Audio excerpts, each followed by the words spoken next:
ጭራሽ ይሄ ሁለተኛ ሚስት ሆናለሁ ብዬ በሀያቴ አስቤው አልሜውም አላውቅም ምንም ማለት ነው።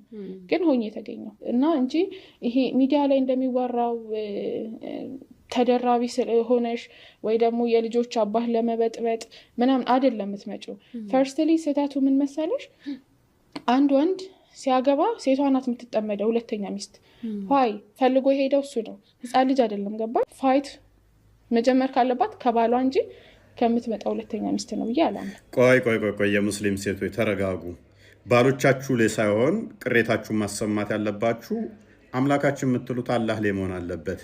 ያውም ሁለት ደረበብኝ አንድ ብለሽ ነው የምትበሳጭው። አላህ እንዲሰልስብሽ እንዲፎርፍብሽ ፈቅዷል እኮ።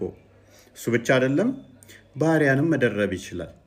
ስለዚህ ሁለተኛ ያገባብኛል ልቤ ይሰበራል ብለሽ ምትይ ይሄ የሚያስከፋሽ ይሄ ትክክል አይደለም ምትይ ከሆነ እስልምና ውስጥ ምን ትሰሪያለሽ? ካዳ ይሄን ከተቃወምሽ ከእስልምና መውጣት አለብሽ ማለት ነው።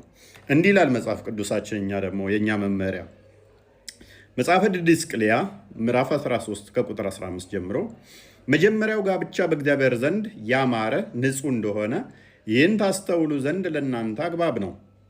ሁለተኛ የሚያገቡ ግን ከሕግ የወጡ ይሆናሉ። ሁለተኛ ካገባ ከሕግ የወጣ ይሆናል።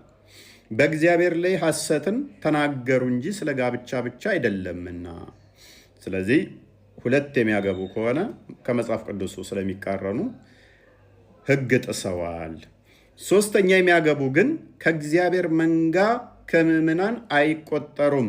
ሶስተኛ ካገባ ምዕምን ተብለውም አይጠሩም፣ ክርስቲያንም አይደሉም። አራተኛ የሚያገቡ ግን መሰሰናቸው ፈጽሞ ታወቀ፣ ሀፍረትንና ውርደትን ያገኛሉ።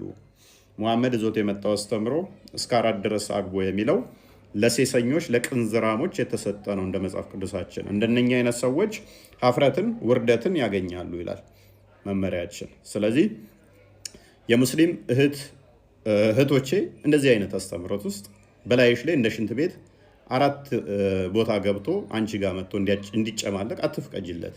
እንዲሁም ከ4 በላይም ባሮችን እንዲገናኝ ይፈቅድለታልና ይሄ ጤናማ አይደለም። ይሄ የምትቃወሙ ከሆነ ከእስልምና መውጣት አለባችሁ።